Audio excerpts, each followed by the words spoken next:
Hey guys, how's it going? Doing another random video today. This one is not automotive related. As you can see, I got my little tribute wall of my anime sword I made and some old posters and stuff.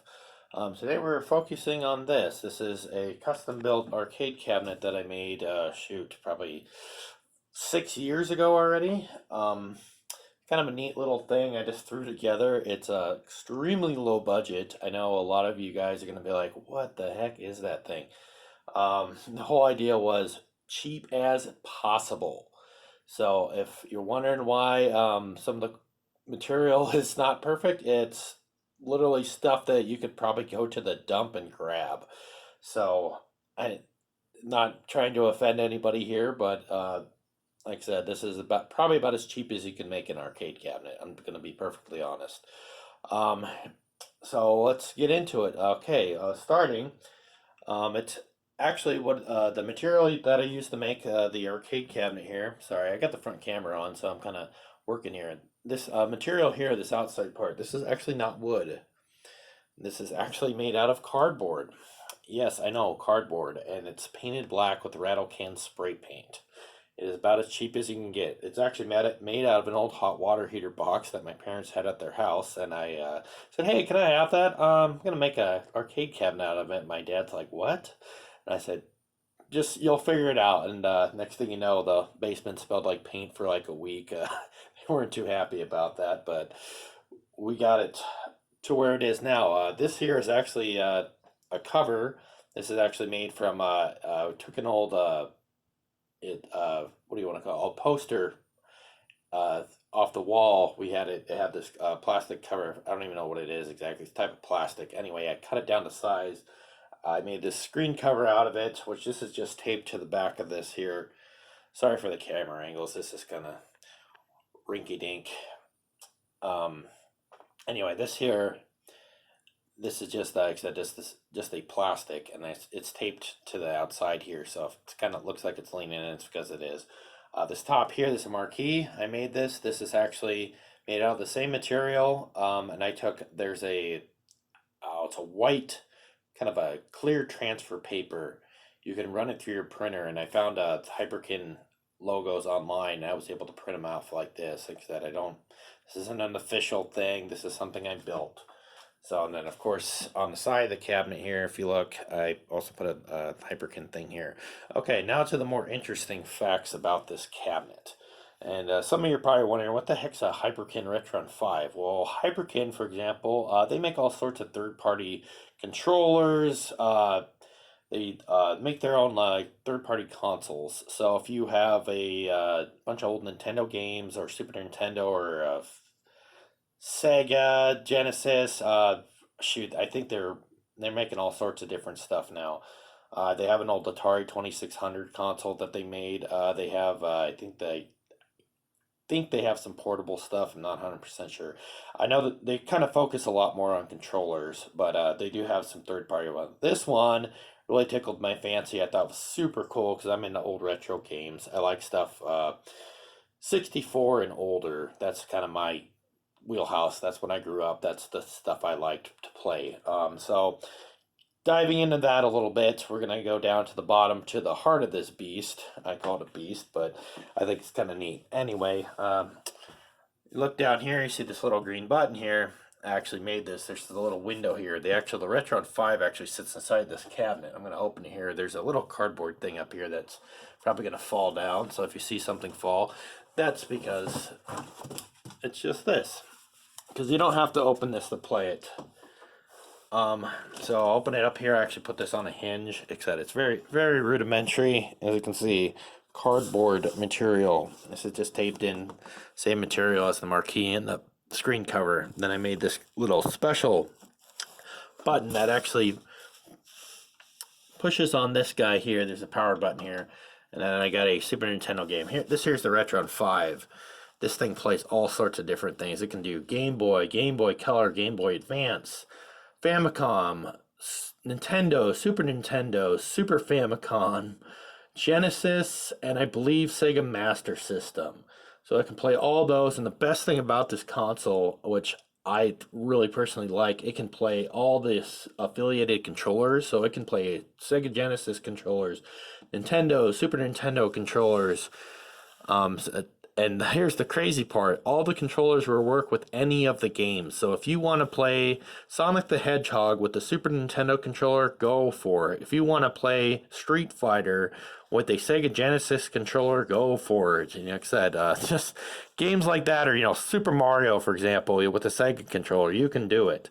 It's something that can be done. Anyway, we're going into the structure of this thing now. This inner part here, this is actually made out of an old CD tower. If you look down at the bottom down here, I got some old CDs that I don't really watch. They're just there because it's a good place to store them. I don't use them. Okay, now to the back side of it is actually, I got a custom thing that goes from HDMI to VGA, or I believe this one is a DVI. I believe this has a DVI monitor. The monitor is actually an old HP desktop computer monitor. Nothing too special about it. It was just some cannibal stuff my mom had it laying around. I was like, oh, can I use that? Yep, go for it. And then we get into a little bit more of the interesting stuff. Back there we have it's a power supply. I got the Retron 5 plugged into it as well as the monitor. It also has a USB power port, there's a reason I bought it, for that exact reason. For two reasons. One, it has to be plugged in to the speaker, which I have up top here. And I have a USB port hidden up in this area up here. I don't know if you can see my finger right here. There's a 4-button USB thing. I've had other things plugged into it, but I've since kind of gone back. And if you look underneath here real close, you can see an LED strip. That actually is wired into that as well. This here, above here, this is where the speaker is. So it actually does have sound. That's why I had to get that little DVI adapter. So, wondering, why the heck did you do this? It was just kind of one of those things. I've always liked arcade cabinets. I always thought they were pretty neat. I was just looking for a bare arcade cabinet. They were like $100. I'm like, I'm not doing that. And plus they weigh like 400 pounds. I'm like, that's freaking heavy. Well, when I built this, I still was living at my parents' house, and finally I was like, all right, it's time to be an adult. Let's go move out into the world, be a grown-up. Let's do something. So the place I'm at now, this is a place I'm renting, and decent size for one person. So anyway, I got plenty of room for my hobbies and activities, if you will, for the most part, except for automotive stuff, which kind of sucks. No garages out there to work on stuff. I'm kind of stuck outside. Not too fun. But anyway, now to get back to the thing I've been talking about. This here, like I said, this is I got two 2x4s coming off of the DVD CD tower thing that's mounted to this. I don't know what it is, 2x8, whatever it is. It's actually made from an old waterbed frame, repurposed.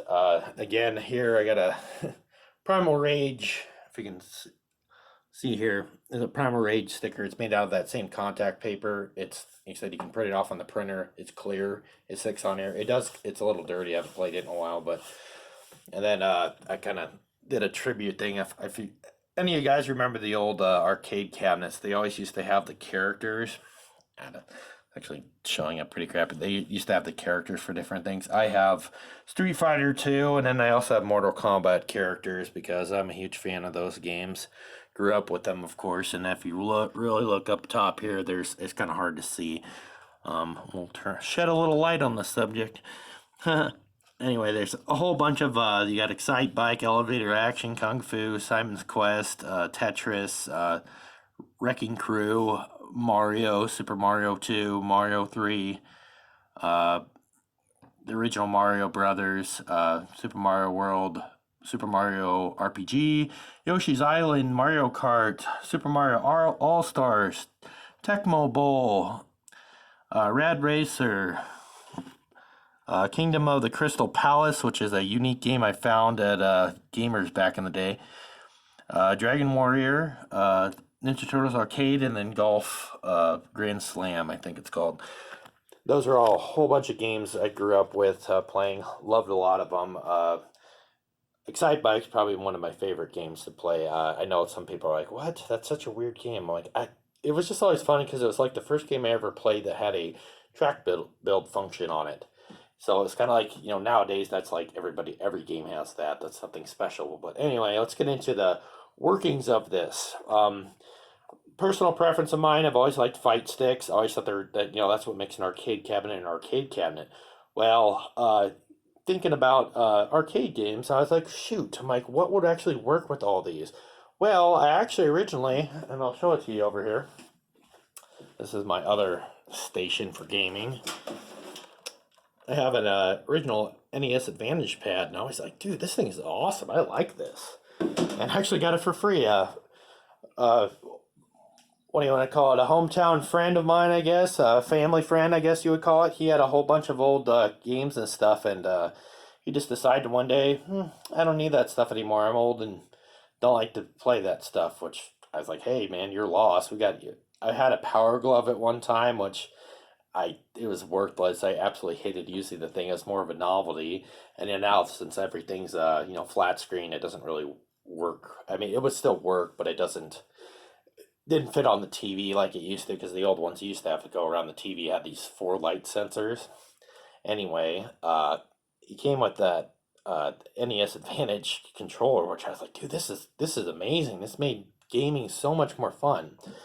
And I grew up with a regular Nintendo, and then a Super Nintendo came out, and I was old enough to like really know what was going on. Nintendo, I was pretty little yet because we got ours pretty late because parents were didn't think gaming was a thing. That my mom liked Tetris and that was about it. And my dad could give a crap less about games. He'd play Duck Hunt, be about the most he'd ever do. He was like, "What? Why would you want a game? That's stupid." Anyway, different story for me. I've always liked gaming. Really kind of fascinated by old retro stuff for some reason. It just really sparks interest with me.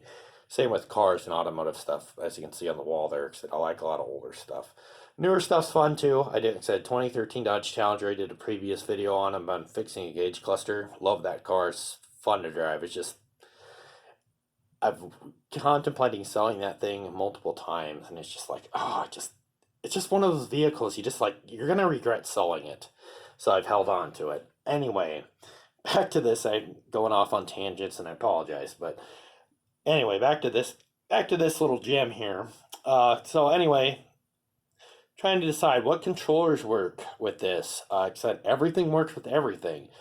And always been a Nintendo kind of guy. I like Sega stuff too. Don't get me wrong. Sonic is like one of the coolest games when I was growing up. I always thought that was so cool. He did the spin thing with Sonic, and then Tails was cool because he could fly. And I always thought that was such a neat deal. Anyway, so Sega had their own fight sticks as well, but I'm looking online trying to find a suitable one because Hyperkin, to my knowledge, maybe I'm wrong, didn't have a fight stick that was available for Super Nintendo or Genesis. They have controllers, which I do have some Hyperkin Sega Genesis controllers because I've never owned a Sega Genesis actually. Kind of sad story there. We were always a Nintendo family, just never had a Genesis. I'd have to go over to my cousin's house if I wanted to play Sonic, or go to my buddy's house in high school and play Sonic there because he had a Sega Genesis up in his bedroom, and we'd play that. We'd play some Shaq Fu. Anyway, looked up online, eBay and stuff, trying to look. I'm like, oh, there's got to be secondhand stuff out there. You used to go to Gamers back in the day, or secondhand shop, game store, which Gamers was kind of the one I was more familiar with. And we had one not too terribly far from us, about 30 minutes away. I live in a tiny little town, so there was no Walmart, there was no McDonald's, none of that. We had 2 bars in town, and it was, we have a Frontier Co-op. We're a rural little tiny town of, I think, a little over 300 people. I don't live in town, but I live about 3 miles away from town where I live now.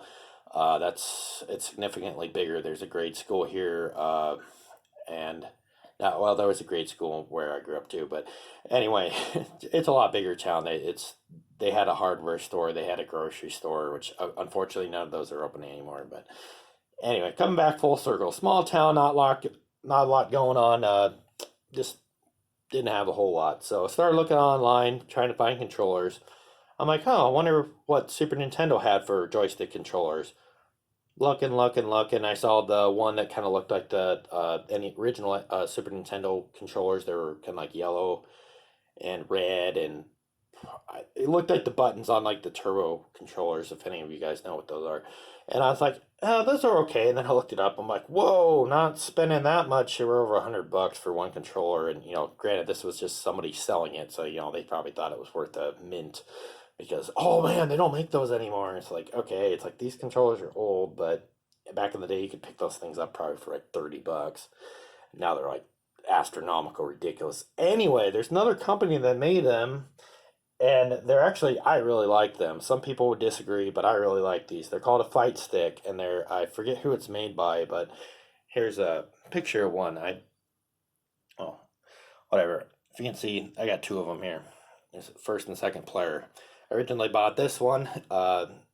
It was brand new, never been opened. I felt kind of bad because that's an old controller. It was a brand new in box, spent about $70 on it, and I was like, oh, this is cool. And back when I still had the regular Nintendo, I'd play like Street Fighter, which just, oh, it's amazing when you have a fight stick. I always was used to playing it with the controller, but when you got the fight stick, it was just so much better. Really felt like an arcade at that point. Anyway, then like I said, after I built this arcade cabinet, I'm like, well, most arcade cabinets are at least two-player, at least like the newer ones, like the old, like, what do you want to call it, the asteroids, and like those, old like 70s, 80s ones might have been single player. But anyway, I was focusing more like I grew up like when Street Fighter 2 was a huge thing, and Mortal Kombat, and that was like my heyday of gaming, we'll call it. So, and then of course later on GoldenEye and Perfect Dark and like those type of games were a big thing, and of course later on Halo and like those sort of things. I wasn't that much into those type of games. I was more into the, like, I don't know, platformer style, like Final Fantasy VII was a big one. I really love that game. Never owned it until they came out later on. Steam actually has it. I actually downloaded it just for that reason because originally it was 4 disc, and this is stupid. I was like, you play through the game and you have to put a different disc in. I was like, what if one of these gets scratched? Then you can't play this, second or third or fourth part of the game. And I was like, this is dumb.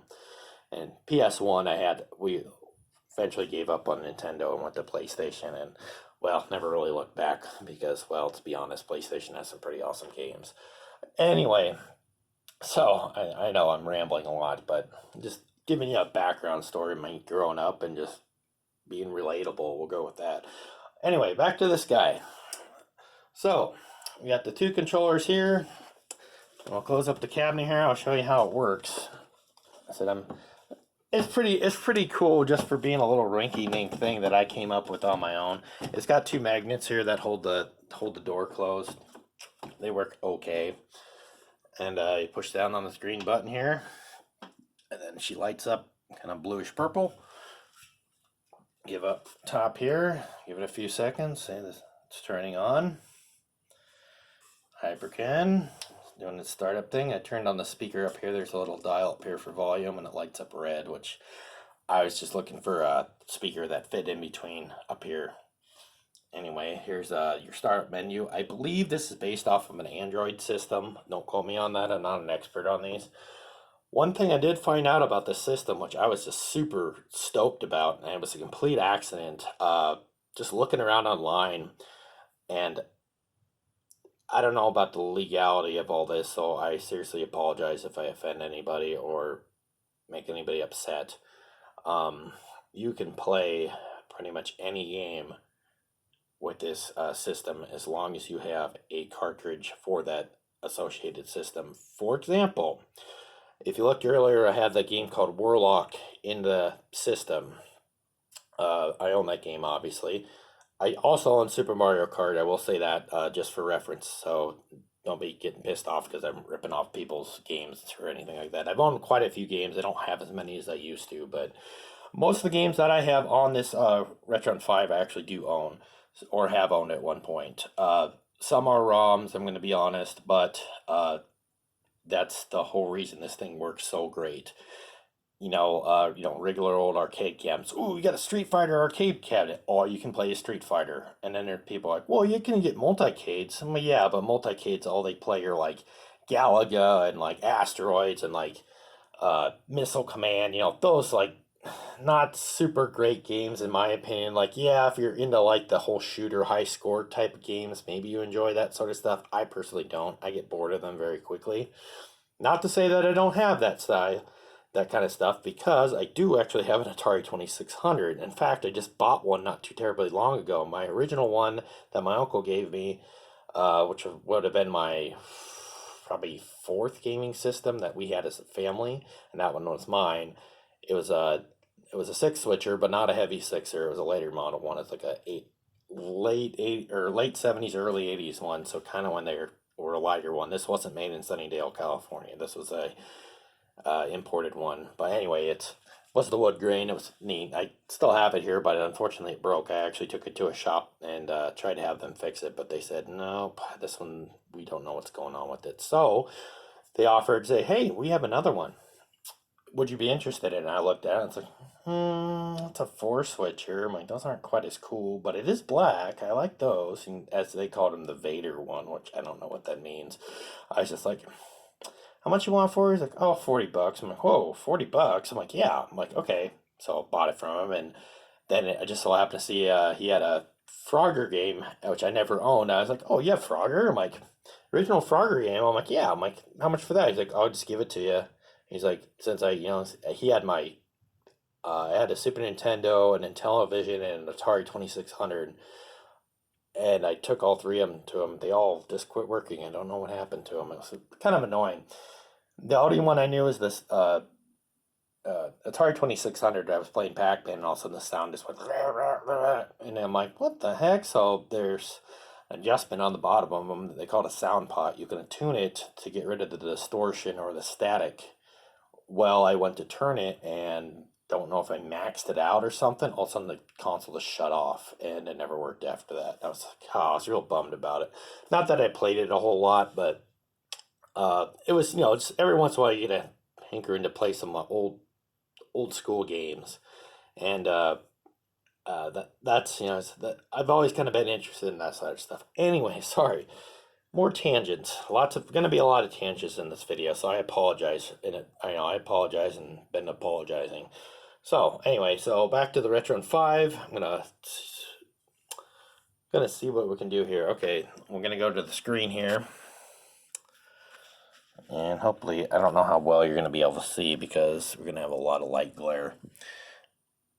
Right there, if you see it's popped up. I know that's how I said I have a Warlock in the console right now. And if you look real close, I own this game. It's called Super Mario Kart. That one's loaded. We'll hit the play. And it says patch file loaded. The reason it says patch file loaded is because you can load the ROMs. And there you have it. Like I said, you can do this with pretty much any of the games. It's actually pretty neat. I've actually got a whole bunch of games on there. There's trying to figure out what games I'd actually like to try playing. Like I said, I've played a bunch of different ones, and the thing about Super Nintendo is I have my favorites on it, but it's not exactly my favorite system. I actually kind of am a big fan of PlayStation because that's when I really got into gaming, and PlayStation 2. That's when I really started to like video games because the games got more interesting. They had a little bit more of a plot to them. Not to say that there isn't some awesome games. There's everybody's Earthbound's an amazing game. I've played it. It's okay. Final Fantasy games, played those. They're all right. I'm a huge fan of Final Fantasy VII. I don't know why that game's just always resonated with me. I just thought it was just a fun game to play. Pretty rusty at it, not gonna lie. It was probably one of the few games I've ever beat. Everybody's like, "Well, you're a gamer. You never beat a game." Yeah, I like games, but I'm not exactly a gaming nut. Like I said, I have it's kind of a mess in here, so I apologize. That down there is actually my gaming system down there. It's a little old already. It's a now it's a Windows 10 computer. It's got a 1070 what are they, MSI Seahawk Corsair. It's a water cooled computer, but it also has a water cooled graphics card on it too, which is it's a closed loop system. It's not one that you add water to, and it's got a at the time it was the biggest CPU that AMD made. It was a 8-core processor, and it was pretty neat. It was I think a 95 something series. Like I said, I'm not one of those guys going to rambles off all the numbers. I'd have to look all the specs up again. But at one point in time, that was a beast of a computer. It's still pretty good. It does run into some problems. Certain games it just does not like. The Sims 3, for example. I know that's an old game already, but that game, it will lag and do weird stuff, and I'm like, this computer's more than capable of playing The Sims 3. Apparently, it doesn't like that so much. Like I said, I'm getting on tangents of gaming, and that's the whole. I guess that's the whole thing about this video right now. I guess focusing on gaming stuff, car stuff. Like I said, it might come in the future. Like I said, I'm surrounded by car stuff every day, so it's not going anywhere. I promise. Since I was mentioning it in the other one, here's my original Atari 2600. This guy here, it's a 6-switcher, but it's not a Sunnydale, California one. It's unfortunately a later model one. I think it's I forget where they said that was made. I want to say like Hong Kong, or I'm not even 100% sure. Anyway, this is the one that I upgraded to. It's a little bit newer model. You guys can see that or not, right there. And unfortunately, this is the dead Super Nintendo. R.I.P. guy. A lot of good memories with this guy here. That's the one I grew up with, and brother was pretty bummed when I told him it quit working. He's like, "What? That thing always worked." And I don't know. Just one day I was like, "Let's play some Super Mario Kart," because for some reason Super Mario Kart is just more fun to play with the controller. I've played it on that before. It's okay, and I could put a controller on that too. I know you're probably like, you can put whatever controller you want. Yes, you can, and it's actually not that hard to switch out. But I'm going to shut off this thing. That's the other thing. The button can turn it on and shut it off. It's actually kind of neat. It's shutting now. And then off she goes. And you shut the speaker off and heard it pop. And then I shut off the marquee. And it's actually kind of neat at night. It lights up. I said, anyway, this is my retro corner over here, which has kind of become a work area. Unfortunately, I said I don't game as much as I claim to or want to. I really got to be in the mood for gaming, and lately, I don't know, just kind of growing up, I've just kind of, it's more nostalgia for me than it is actually doing it. It's just like, God, had a lot of good times playing games growing up, but now it's like, I've played those games already, and, well, your buddies aren't around anymore, you grew up, they all went their separate ways, and kind of a bittersweet thing, but it's like, you had a lot of good memories with this, so you just don't want to get rid of it. One thing I am pretty proud of, and I know some people are like, everybody's got one of those, or they're not that uncommon. This one here, this is actually our first Nintendo Entertainment System that I've had since I was very little. I want to say we got it when I was about 3, and all I remember was playing Duck Hunt on it, and we used to, had Sesame Street and all those kind of games. Which, it's just like little kid games. But of course we grew up, and brother Chris always was playing Super Mario, and he actually beat the game, which that was like crazy at the time. And then we got, two we can never beat. That one was always hard for some reason. And then we got Super Mario Bros. 3. But yeah, there's a ton of games for this one, which I can't even remember where they're all at. They're here somewhere, but we got a whole ton of games. That one here actually had a bad fate by me, being a young kid. Something about this console, we always had problems with it. You always had to use a pair of pliers to get the games out. You couldn't just pull them out with the little, I'll show you here, which I know a lot of you probably already know what I'm talking about.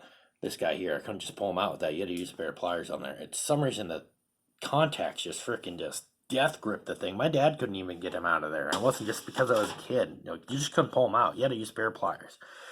And one day I got this wild idea. I was about 12. And I was already old at that point, so we didn't play it as much anymore. So I was like, I wonder if I can uh,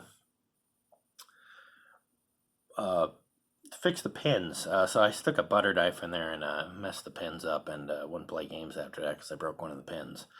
I ended up pulling the thing, or ended up shelving the thing. It sat for a long time, and my older brother took all the games because his wife actually had a or a Nintendo, and they ended up taking it with them. And finally, right before, kind of right when I was in college, 2009 era, I found a new pin thing online. I was like, oh, that's easy to switch. So I did it, and that freaking thing started working again. So, lo and behold, my brother got older, whatever, kind of lost interest in gaming because he actually was a pretty big gamer.